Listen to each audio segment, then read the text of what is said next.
What's happening, Nation? Pure Salvation here, and this is the overview of the Snapshot Update 12W22A. So first off, the new trading system between villagers has now gotten a bit of an upgrade. So now, when you trade with the villagers, sometimes you can come across a trade where they are willing to trade you a tool and in return give you an enchanted tool. So that's pretty cool. I'm just going to go ahead and demonstrate that with this diamond sword. I'm going to get sharpness 2 in return. And that's pretty cool. And enchanting also has gotten a major overhaul, so now the maximum level is 30. So if I just grab another sword here, instead of 50, the level has now been dropped to 30, and it's much easier to level up. So I'm just gonna go ahead and grab that, and it's a lot easier to get the enchantments that you want, which is really nice. And before this snapshot, experience used to be exponential, so from level 0 to level 1 you would need 7 experience points, and then from level 1 to level 2 you would need 14 experience points, and then from level 2 to level 3 you need 21, and etc. It continued to go on like that. Now it is just 17 experience points per level, so even if you're at level 40 you just need 17 experience points to get to the next level, so that's really nice. So that's the difference between linear and exponential. Moving on, you can also get experience points in the weirdest way possible, so by mining some ores. Unfortunately, since I'm in creative mode I can't do it, or else I'd break it. Mining ores will now give you experience points, and you can also get experience points by smelting some stuff. And watch this, as soon as I take this out of the furnace, did you hear that? I got some experience from that, which is pretty cool. Also, when you use a furnace now, you can place that in there, and you use a lava bucket for fuel, you can get your bucket in return, and unlike before when you placed a lava bucket in there, it would just consume the whole thing. So that's pretty neat. And moving on over here, there has been newly added tripwires, which is really cool. Let's just quickly show you guys how to craft it. You take some iron, you place a stick and some planks under that, and you get a tripwire hook. And I'm just going to grab some of this right here. And what you do is you place this on one side, and you move this right here. Place this on the other side, and you've got these two hooks, and you connect it with string. And it's just like a pressure plate, but this can expand to 19 blocks wide, which is very cool. So let's take a look at it right here. Pretty cool. I've got some redstone hooked up, so it powers both of these redstone lamps. You can see that right here. Just step on this.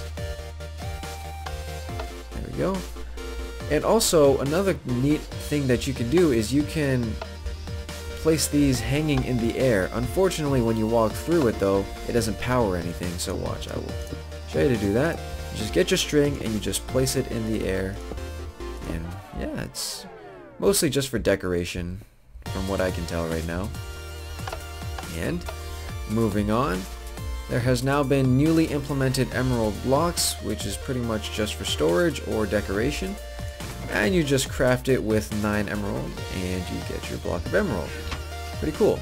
So also, rain has now been tweaked a little bit, so now it seeps through leaves just like it would if you were standing right under a block that has water above it.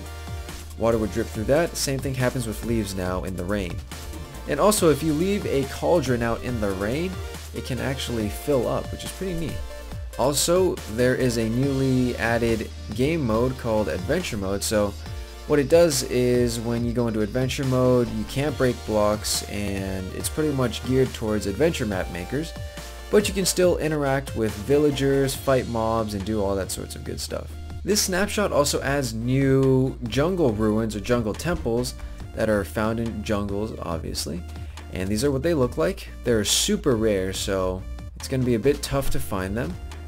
But let's go ahead and take a look inside of these right here. You walk inside, it's a bit dark, we're going to light it up a little bit. And if you come over here, there is this little puzzle that you can solve. And what you can get inside is some loot. But if you're lazy like me, you can just break the blocks and get inside it like that.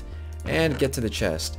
And it's a nice way of getting the new stone bricks that used to be only acquirable through I think creative mode. So yeah, that's a nice way, and it just saves you the brain trouble. So also, if we walk down this hallway right here, you can tell there's some traps set up with this tripwire, and bam, look at that. They really don't want people here. So we're just gonna walk through that, and yep, there's another trap right there, you can tell. Just gonna walk through that, and we're gonna look inside what this chest has. Ooh, okay, so there's some emeralds, some bones, some ingots. So yeah, so the loot's not too bad, but you know, it's also not the best. But you know, hey, it's a newly added terrain gen, which is pretty cool.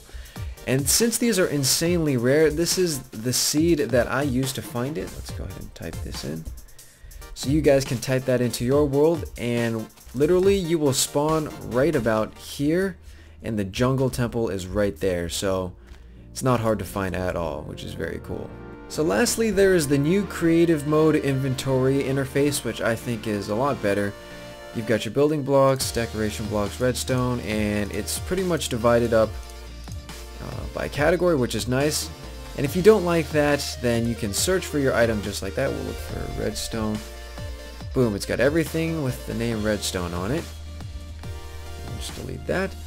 And in addition, if you want to access your survival mode inventory, you just click on that, and here it is.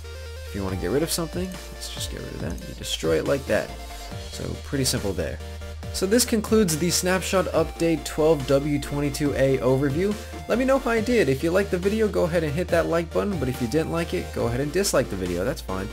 And also leave your thoughts and comments in the comment section below. And if you haven't already, hit that subscribe button and become a Nationer of the Salvation Nation. And it's always going to be your decision, so make sure you want to do it, and it's not me forcing you to do it. So yeah, with that said, I hope you guys enjoyed this video, and I will see you guys in the next one. Alright guys, take care.